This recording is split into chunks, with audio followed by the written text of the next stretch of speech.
नए साल पर आतंकी हमले को लेकर अलर्ट जारी किया गया है। खुफिया एजेंसीज ने बैट के हमले पर अलर्ट जारी किया है। पुंछ गुरेज केरन में आतंकी हमले का अलर्ट जारी किया गया। आतंकियों के मदद में जुटी है बैट की टीम, पाकिस्तानी बैट की टीम। पाकिस्तान ने एलओसी पर 120 कमांडोज तैनात किए हैं। दरअसल पाकिस्तान को यह पता है कि दिसंबर और जनवरी का वक्त है जब बर्फबारी हो रही होती है और एलओसी के पार अगर बैट को करना है, आतंकियों को करना है, पाकिस्तानी रेंजर्स को अगर पार कराना है एलओसी, तो ये एकदम माकूल वक्त होता है। राकेश कुमार सिंह मेरे सीनियर कोलीग मेरे साथ में लाइव जुड़ चुके हैं। राकेश, आतंकी हमले का 2021 के लिए अलर्ट क्या है?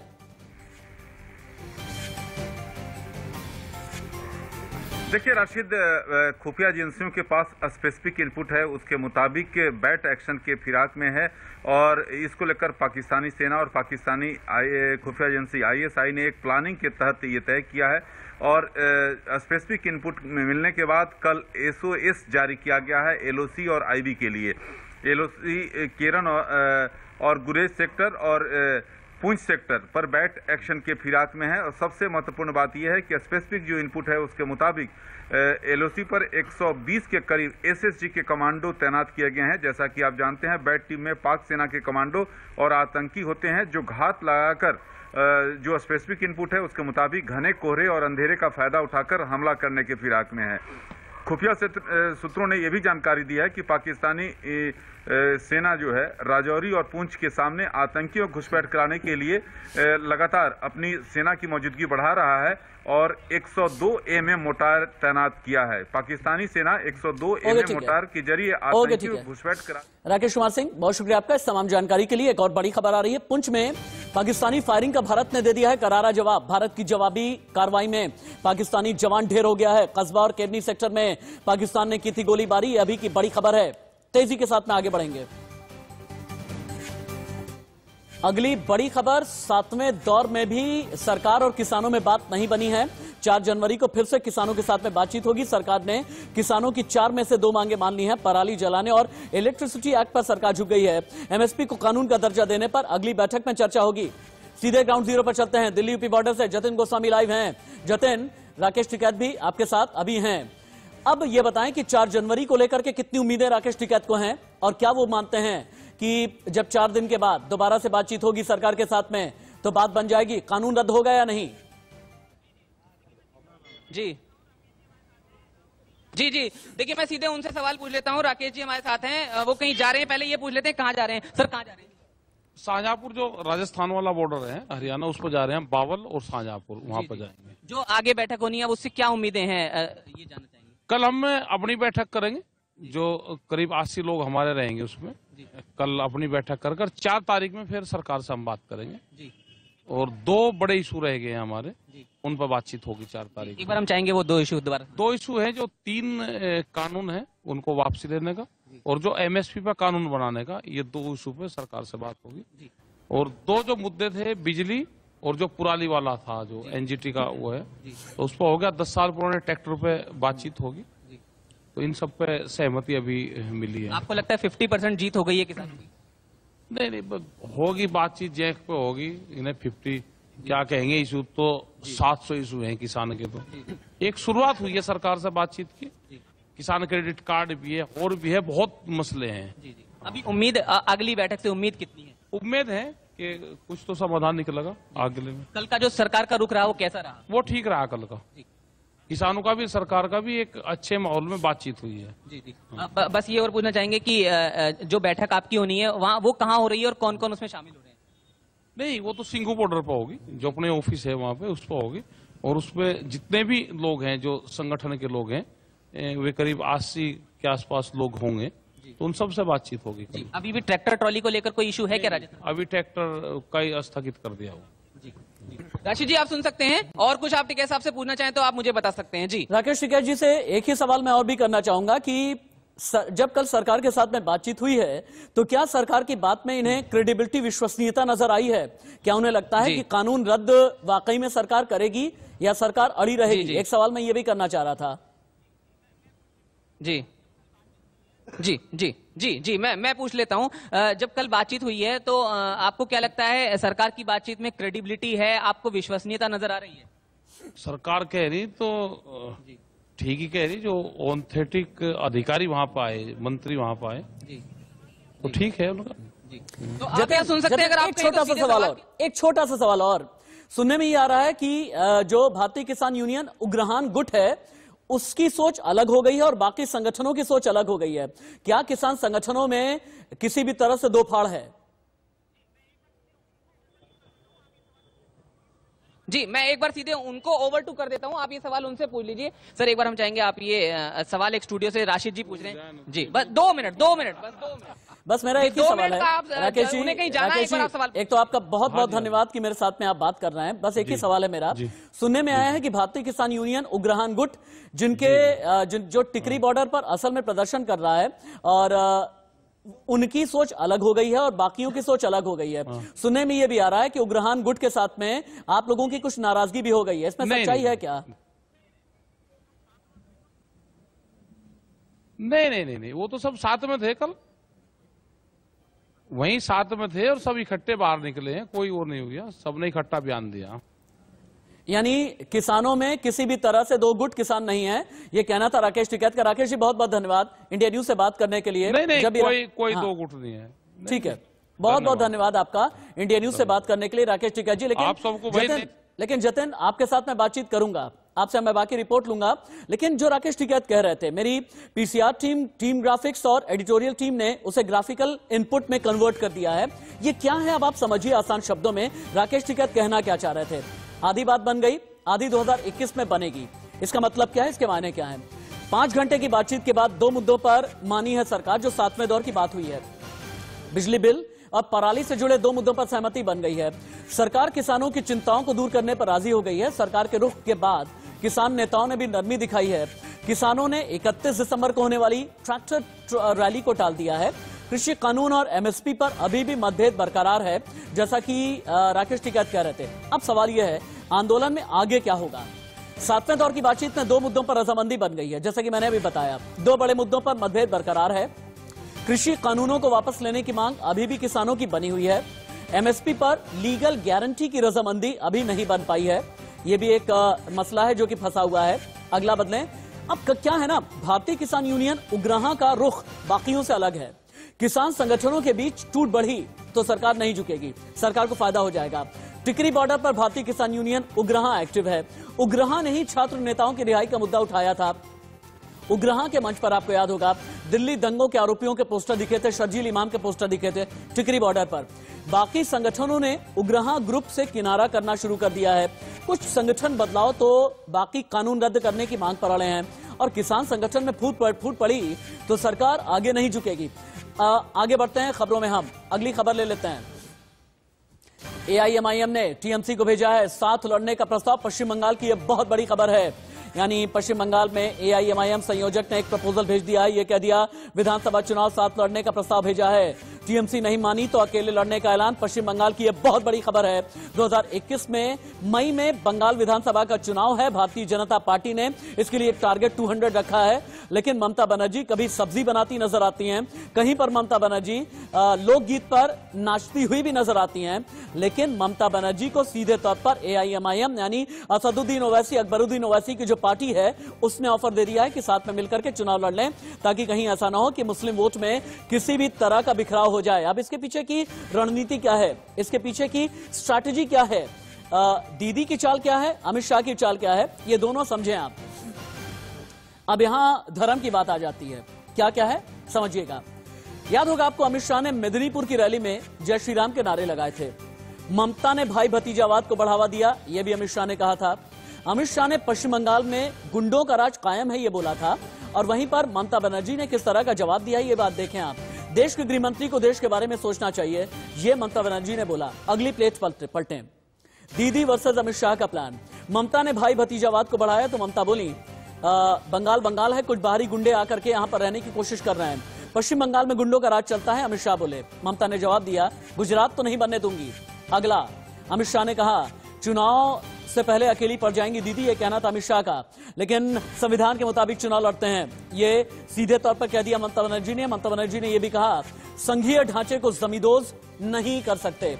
और अब ममता बनर्जी को जब एआईएमआईएम का ऑफर आया है तो एआईएमआईएम के ऑफर में राज्य की 94 सीटें हैं कौन सी सीटें हैं, क्यों हैं, ये भी एक एक करके समझिए आप। पश्चिम बंगाल में करीब 28% आबादी मुस्लिम है। 6 जिलों में मुस्लिम आबादी 30% से ज्यादा है। 22 विधानसभा सीटों वाली मुर्शिदाबाद में 66.3% मुस्लिम आबादी है। 12 सीटों वाली मालदा में मुस्लिम आबादी है लगभग 51%। 9 सीटों वाली उत्तरी दिनाजपुर में मुस्लिम आबादी 50%। 11 सीटों वाली बीरभूम में 37.1% की आबादी है। 31 सीटों वाली दक्षिण 24 परगना में लगभग 36% मुस्लिम है। 9 सीटों वाली पश्चिम बर्दवान में लगभग 30% आबादी जो है मुस्लिम आबादी है। और इन्हीं पर असदुद्दीन ओवैसी की नजर है, इन्हीं पर नजर है ममता बनर्जी की, इन्हीं पर नजर है कांग्रेस की, इन्हीं पर नजर है लेफ्ट की। आगे बढ़ते हैं, यह सियासत की बात हो गई, लेकिन कोरोना पर नई खबर क्या है भारत के लिए। कोरोना गाइडलाइन को देखते हुए बहुत बड़ा फैसला किया गया है। दिल्ली में आज और कल रहेगा नाइट कर्फ्यू। आज रात और 1 जनवरी की रात नाइट कर्फ्यू रहेगा। सार्वजनिक जगह पर 5 से ज्यादा लोग इकट्ठा नहीं हो सकते। देश में 24 घंटे में 21,944 केसेस अब तक सामने आ चुके हैं।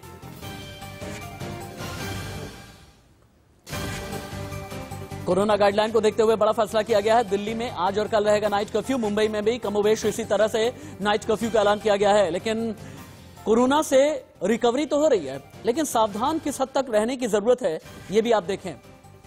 कोरोना से रिकवरी के बाद मरीज में नए बीमारी के लक्षण दिखने लगे हैं। रिकवरी के बाद दिमाग में ब्लड क्लॉट होने का मामला भी सामने आया है। जम्मू के रहने वाले 55 साल के मिथिलेश में नए लक्षण दिखे। दिमाग में खून के 400 से ज्यादा ब्लड क्लॉट्स मिले हैं। कोरोना से रिकवरी के बाद पेशेंट कोमा में चला गया। कुछ दिन पहले मिथिलेश की कोरोना रिपोर्ट पॉजिटिव भी आई थी। यानी एक बार कोरोना हो गया, आप अगर रिकवर कर गए, इसका मतलब यह नहीं है कि आपको संजीवनी मिल गई। लेकिन नए साल के जश्न पर दिल्ली में सुरक्षा के सख्त इंतजाम किए गए हैं। कनॉट प्लेस में रात 8 बजे के बाद एंट्री बंद कर दी गई है। इनर आउटर सर्किल में गाड़ियों की एंट्री बंद है। दिल्ली से बड़ी खबर, राजीव चौक मेट्रो स्टेशन से 9 बजे के बाद निकलना बंद। नए साल के जश्न पर दिल्ली में सुरक्षा के बहुत सख्त इंतजाम किए गए हैं। कनॉट प्लेस में रात 8 बजे के बाद एंट्री पूरी तरह से बंद कर दी गई है। यानी दिल्ली के दिल नहीं जा सकते रात 8 बजे के बाद। इनर सर्कल आउटर सर्कल में गाड़ियों की एंट्री पूरी तरह से बंद कर दी गई है। राजीव चौक मेट्रो स्टेशन से 9 बजे के बाद निकलना बंद कर दिया गया है। नई दिल्ली इलाके में लागू किया गया है डाइवर्जन, यानी नई दिल्ली में 8 बजे के बाद नहीं दिख सकते आप।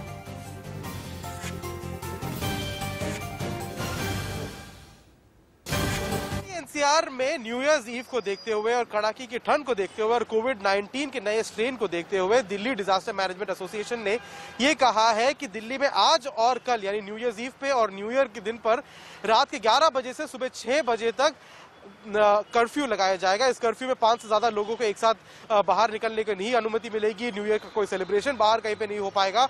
और इसी के चलते डीएमआरसी यानी दिल्ली मेट्रो रेल कॉर्पोरेशन ने ये कहा है कि जो राजीव चौक है जहां पे ज्यादातर पार्टियां होती है, वहां की बाहर निकलने की सारी जो गेट्स है वो रात के 9 बजे से बंद कर दी जाएंगी। तो ये सारा ये जो कानून है नाइट कर्फ्यू का, ये ना सिर्फ दिल्ली में बाकी कई शहरों पे भी लागू किया गया है। वो इसी के चलते कि कोविड का नया स्ट्रेन आया है, कोरोना वायरस का पैंडेमिक जो है अभी तक खत्म नहीं हुआ है और कड़ाके की ठंड है, पोल्यूशन है और देखने को यही मिल रहा है कि लोगों को अब सतर्क अगर नहीं होते हैं तो लोगों को अब कहीं ना कहीं सरकार को इन्वॉल्व होना पड़ रहा है। कैमरा पर्सन जना के साथ मैं आदित्य नायर, इंडिया न्यूज, दिल्ली। अगर आप दिल्ली के रहने वाले हैं, पंजाब के रहने वाले हैं, हरियाणा के हैं, उत्तर प्रदेश के किसी इलाके के हैं, मुंबई के हैं और नए साल का जश्न मनाने की तैयारी कर रहे हैं, तो अगली इंफोग्राफिक रिपोर्ट आपके लिए बहुत जरूरी है। अगर जश्न मनाने की तैयारी में है तो आपके लिए जानना जरूरी है कि कहां पर कैसी पाबंदी है। पंजाब से हम शुरुआत करते हैं। 1 जनवरी तक रात 10 बजे से सुबह 5 बजे तक कर्फ्यू, ताकि लोग सामाजिक दूरी का पालन करें, सोशल डिस्टेंसिंग का पालन करें। राजस्थान, आपको याद है ना, हमने आज से लगभग 9-10 महीने पहले आपको खबर दी थी कि राजस्थान में कितने सुपर स्प्रेडर सामने आए थे, लेकिन राजस्थान ने उसके बाद एक नजीर पेश की थी, सामाजिक दूरी का पालन कराया था। लेकिन राजस्थान में 1 लाख से ज्यादा आबादी वाले शहरों में नाइट कर्फ्यू, शाम 7 बजे के बाद बाजार बंद। गुजरात चले जाइए, लोगों के इकट्ठा होने पर रोक है, यानी सामाजिक दूरी का पालन करना है। मुंबई में किसी भी तरह की ग्रैंड पार्टी नहीं की जा सकती, बड़ी पार्टियां नहीं की जा सकती, डीजे वाली पार्टी नहीं की जा सकती। अब चलते हैं दक्षिण भारत की तरफ।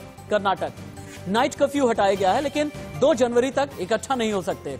फिर पहाड़ी इलाकों में चलिए आप, हिमाचल की भी खबर ले लें मुझसे आप। नाइट कर्फ्यू 5 जनवरी तक लगा हुआ है और उत्तराखंड में जहां पब्लिक प्लेस है ना, सार्वजनिक जगह, वहां पर पार्टियों पर रोक लगा दी गई है। और जैसा कि मैंने दिल्ली में बताया था, फिलहाल पुलिस की परमिशन के साथ हल्का जश्न मना सकेंगे। 30 दिसंबर को निर्देश जारी हुए हैं हालांकि कुछ।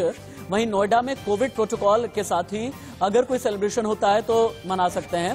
आप पूर्वी भारत में चले जाएं, ओडिशा में आ जाएं आप। 31 दिसंबर की रात को कोई जश्न नहीं मना सकता। महाराष्ट्र में 5 जनवरी तक नाइट कर्फ्यू लगाया गया है। यानी हम एक आपको रिपोर्ट दे रहे थे कि अगर नए साल पर जश्न की आप तैयारी कर रहे हैं, थोड़ा बच करके आगे बढ़ते हुए। बड़ी खबर, एक तरफ तो कोरोना का काल है, लेकिन ठंड से आधा भारत बेहाल है। जम्मू कश्मीर, हिमाचल, उत्तराखंड के पहाड़ों पर बर्फबारी हुई है। पश्चिमी विक्षोभ के चलते लगातार बर्फबारी हो रही है। बर्फबारी से दिल्ली, राजस्थान, हरियाणा, पंजाब में पारा गिर गया है। यूपी, बिहार, झारखंड में भी शीतलहर का कहर है। मौसम विभाग ने आज और कल के लिए अलर्ट जारी किया है। अभी की बड़ी खबर है, पहाड़ों से लेकर के मैदान तक कुछ इसी तरीके की खबरें आ रही हैं। अब आप 4 तस्वीरें देखें। जम्मू कश्मीर के डोडा की तस्वीर है, अमृतसर पंजाब की तस्वीर है, लखनऊ यानी यूपी की राजधानी की तस्वीर है और देश की राजधानी दिल्ली की तस्वीरें हैं। ये 4 तस्वीरें आपको बता रही हैं कि किस तरह से ठंड का 3rd डिग्री का टॉर्चर है। हालांकि कई लोग लुत्फ भी उठा रहे हैं, लेकिन आपको शीतलहर से बचना है। 2 चीजें आपको याद रखनी है यहाँ पर कि अगर कोई घर में हार्ट पेशेंट है उसे बचा करके रखना है, और अगर किसी की इम्यूनिटी कमजोर है उसे भी बचा करके रखना है। सांस की दिक्कत है तो बहुत ज्यादा अलर्ट रहना है, क्योंकि ये अलार्मिंग सिचुएशन होती है। कोरोना है और ठंड, अगर दोनों की मार होगी तो फिर जिंदगी के साथ में कोई खिलवाड़ नहीं करना है, कोई लापरवाही नहीं करनी है। दिल्ली की अगली बड़ी खबर, दिल्ली में फिर लौटी जमा देने वाली ठंड। शीतलहर की चपेट में है दिल्ली। 3 डिग्री तक लुढ़का दिल्ली का पारा। नए साल पर 2 डिग्री तक गिर सकता है तापमान। मौसम विभाग ने जारी किया अलर्ट। इस वक्त की बहुत बड़ी खबर, राजधानी में नए साल के जश्न पर कोल्ड स्ट्राइक। आपने पूरे भारत की तस्वीरें देखी। अब दिल्ली पर शीतलहर और कोहरे की कैसी दोहरी मार पड़ी है, आप अलग अलग तस्वीरों में देख सकते हैं कि दिल्ली किस तरह से ठिठुर रही है। बाराखंबा यानी सेंट्रल दिल्ली, पहाड़गंज आप चले जाते हैं जहां पर नई दिल्ली स्टेशन है, सराय काले खां और बुराड़ी की तस्वीरें हम आपको दिखा रहे हैं। मंडी हाउस आप देख पा रहे हैं। यानी जो दिल्ली के 7 अलग अलग इलाके हैं, हर जगह ठंड की मार पड़ी है। और मैं बार बार एक ही बात कहूंगा कि आपको ऐसे वक्त में बचना है। दिल्ली के चिराग दिल्ली इलाके से ठंड और कोहरे पर ज्यादा जानकारी दे रहे हैं इंडिया न्यूज संवाददाता सब्यसाची। राष्ट्रीय राजधानी दिल्ली में ठंड का कहर लगातार जारी है। बुधवार को सीजन का सबसे ठंडा दिन रजिस्टर हुआ है। तापमान 3.5 डिग्री सेल्सियस तक नीचे आ गया था और मौसम विभाग के अनुसार आने वाले वक्त में तापमान और भी नीचे आ सकता है। जैसे आप देख सकते हैं कि सुबह के 8:30 बज चुके हैं, अभी भी कोहरा छाया हुआ है और लगातार राष्ट्रीय राजधानी दिल्ली दोहरी मार झेल रही है।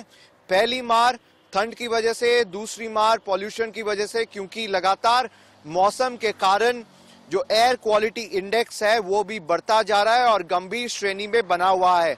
तो लगातार दिल्ली वासियों को दोहरी मार का सामना करना पड़ रहा है और मौसम विभाग का ये मानना है कि आज यानी गुरुवार को तापमान 3 डिग्री से नीचे आ सकता है, उसकी संभावना है। और बुधवार से गुरुवार ज्यादा ठंडा दिन माना जाएगा। कैमरा पर्सन अविनाश शुक्ला के साथ सब्यसाची रॉय चौधरी, इंडिया न्यूज, नई दिल्ली। दिल्ली एनसीआर में अब भीषण ठंड और कोहरा छाने लगा है। न्यू ईयर्स ईव पे देखने को ये मिला है कि दिल्ली एनसीआर में बहुत ही ज्यादा कोहरा आने लगा है और इस कोहरे की वजह जैसे कि हम बताते आ रहे हैं वो ये है कि हिमालय से आने वाली ठंड और हिमाचल उत्तराखंड के पहाड़ों से आने वाली ठंड की वजह से है। बताया ये जा रहा है आईएमडी की तरफ से, एक्सपर्ट्स की तरफ से, मौसम विभाग की तरफ से कि ये ठंड और कोहरा जो है 3 से 4 तारीख तक चलेगा, जिसके बाद उम्मीद की जा रही है और प्रेडिक्शन की जा रही है कि भारी बारिश हो सकती है दिल्ली एनसीआर में, जिससे कि अभी का तापमान की अगर हम बात करें तो मिनिमम जो है 3 डिग्री और 3 डिग्री से कम का तापमान आज जा सकता है और अगले 1-2 दिन तक भी यही देखने को मिलेगा कि नॉर्मल जो होता है इस टाइम पर 3 से 4 डिग्री, उससे भी काफी हद तक कम तापमान इस बार देखने को मिलेगा और ठंड काफी गहरा और काफी भीषण अब पड़ने वाला है। कैमरा पर्सन जना के साथ मैं आदित्य नायर, इंडिया न्यूज, दिल्ली। दिल्ली की रिपोर्ट आपको सब्यसाची दे रहे थे, आदित्य नायर दे रहे थे, लेकिन यूपी के लिए अलर्ट क्या है? यूपी में 3 रिपोर्ट हम आपको दिखाते हैं।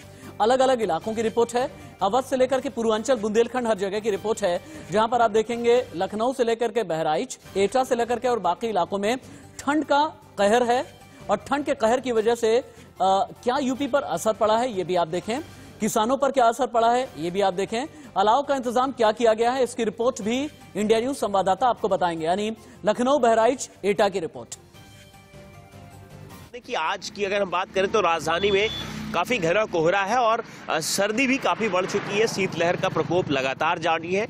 इस वक्त हम नेशनल हाईवे 30 पर हैं और हम पीछे तस्वीरें भी दिखाना चाहेंगे। जो वाहन निकल रहे हैं उनकी रफ्तार में कहीं ना कहीं ब्रेक लग गया है, काफी धीमी गति से निकल रहे हैं क्योंकि घना कोहरा होने की वजह से विजिबिलिटी काफी कम हो गई है। अब वहीं शीतलहर ने भी अपना प्रकोप लगातार जारी रखा। अगर हम मौसम विभाग की माने तो अभी ये सर्दी और बढ़ने वाली है। क्या लग रहा है कि किस तरह से सर्दी काफी बढ़ गई है? और सर सर्दी बहुत ज्यादा बढ़ चुकी है इस टाइम में जो है, अब इसका तो सामना करना ही पड़ेगा।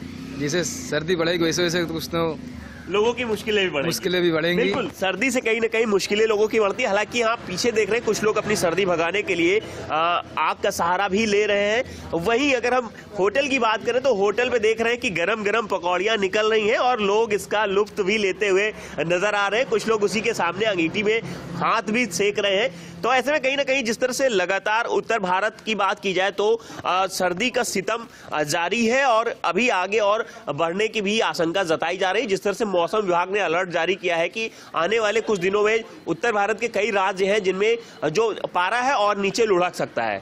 लखनऊ से इंडिया न्यूज के लिए जय शुक्ला। इस समय मैं इटावा के विजयनगर चौराहे पर हूं और सबसे बड़ी बात आज मैं दिखा दूं कि आज जो इटावा की तस्वीर है, यहां पर सुबह से ही कोहरा रहा है जिसके चलते लोग निकलने से भी कतरा रहे हैं। इक्का दुक्का लोग ही निकल रहे हैं। मैं अपने कैमरा पर्सन से चाहूंगा कि दिखाएं कि ये रोडें खाली पड़ी हैं, जहां एक तरफ पूरे चारों तरफ सन्नाटा है, लोग सुबह टहलने के लिए निकलते हैं। लेकिन आज की जो स्थिति है, जो पारा तेजी से गिरा है, उसका असर कहीं ना कहीं इटावा के वासियों पर भी दिखाई पड़ रहा है। पवन जी ये बताइए, सुबह सुबह आज जो सर्दी तेजी से बढ़ी है, किस तरह से इसका असर देखते हैं आप? आज तो बहुत ज्यादा ही है सर जी। कल इतनी नहीं थी लेकिन आज बहुत ज्यादा हवा ज्यादा चल रही है और तो कोहरा भी है। कैसे सर्दी से बचने के लिए क्या कर रहे हैं? सर्दी से बचने का काम तो करना ही है।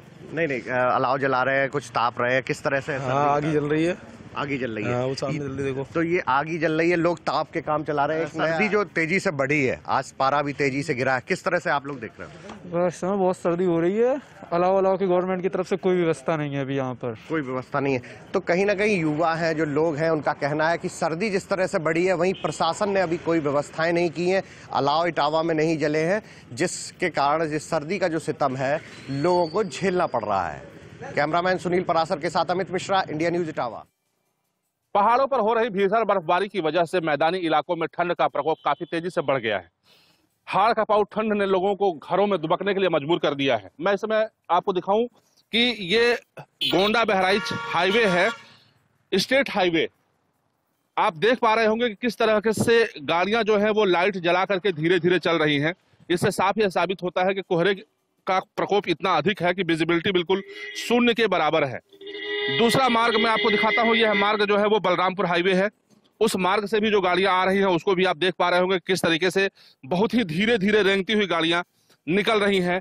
सबसे बड़ी बात यह है कि सड़कों पर दुर्घटना न हो, इसका भी ख्याल रखा जा रहा है। ऐसे लोग केवल अलाव का ही सहारा ले रहे हैं। मेरे पीछे आप देखिए किस तरीके से यहाँ पे लोग हैं, आग जल रही है और यहाँ पे तमाम ऐसे लोग हैं, कुछ यहाँ पे होमगार्ड्स भी हैं, पुलिस के सिपाही भी हैं जो ड्यूटी कर रहे हैं और इसी अलाव का सहारा ले रहे हैं। हम पूछते हैं इनसे कि आज ठंड का क्यों बढ़ा हुआ है, क्या वजह है?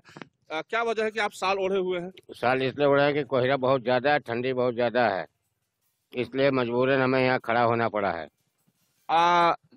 इस समय जो ठंड बढ़ी हुई है उसको लेकर के प्रशासन भी लोगों की एहतियात बरतने के कह रहा है।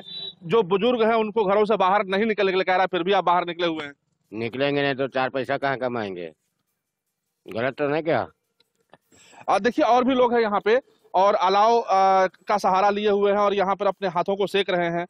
कुल मिलाकर के अगर हम सही तरीके से अगर हम आपसे बताएं तो ये बहराइच के जिस चौराहे पे खड़ा हूँ ये दोनका चौराहा है और यहाँ पर अभी मैंने आपको दिखाया कि किस तरीके से जो लोग हैं वो केवल अलाव के सहारे ही बैठे हुए हैं। जो गाड़ियां हैं वो बिल्कुल रेंगती हुई चल रही हैं। यानी कुल मिलाकर के अगर ये कहा जाए तो ठंड का प्रकोप लगातार बढ़ रहा है और जो मौसम विभाग के जो वैज्ञानिक हैं उनका ये कहना है कि आगामी और दिनों में ठंड का प्रकोप बढ़ेगा। लिहाजा जो बुजुर्ग हैं या जो घर के छोटे बच्चे हैं उनके ऊपर एहतियात बरतने के लिए उनको घरों में ही रखा जाए और ठंड के प्रकोप से बचने के लिए जितने भी उपाय होते हैं वो सारे उपाय किए जाएं।